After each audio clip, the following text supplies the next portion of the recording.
ঝালকাঠির নলছিটির লঞ্চঘাট এলাকায় ওসমান হাদির গ্রামের বাড়িতে গতরাতে চুরি হয়েছে।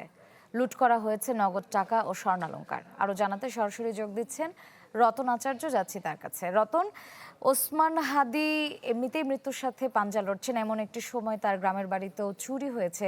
তো কি কি চুরি হয়েছে এবং তার পরিবারের আসলে এই মুহূর্তে কি অবস্থা সার্বিকভাবে জানাবেন।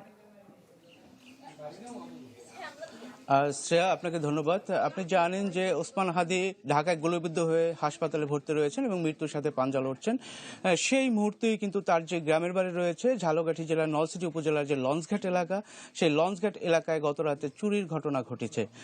পার্শ্ববর্তী যে রয়েছেন তিনি গত রাতের যে 5টার দিকে ঘুম থেকে উঠে দেখে দুটি লোক দৌড়ে পালিয়ে যাচ্ছেন। তখন সে চোর চোর করে ধাওয়া দিলেও তাকে ধরতে পারেনি। পরবর্তীতে তিনি যার কাছে চাবি রয়েছেন, আপনি জানেন যে গতকালকে যখন ওসমান হাদি গুলিবিদ্ধ হন তখন এই খবর শুনে কিন্তু তার বোন এবং ভগ্নিপতি এই বাড়িতে ছিলেন। এই বাড়ি থেকে কিন্তু তারা তালা দিয়ে চলে যান এবং চাবিটা পাশের বাড়ির একজনের কাছে রেখে যান।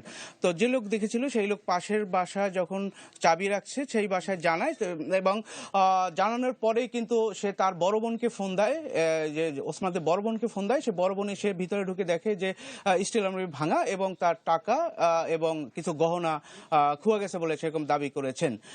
তো এখানে প্রশাসনের লোকজন এসেছেন এবং এলাকাবাসী বলছেন যে এই মুহূর্তে এরকমের ঘটনা তারা মেনে নিতে পারছেন না, এই জন্য তারা প্রশাসনের কাছে তার দাবিও জানিয়েছেন। তো এই ছিল ঝালকাঠি থেকে সর্বশেষ। ধন্যবাদ রতন আপনাকে। ডেন্টিস্টের পরামর্শ নাও নতুন কোলগেট অ্যাক্টিভ সল্ট।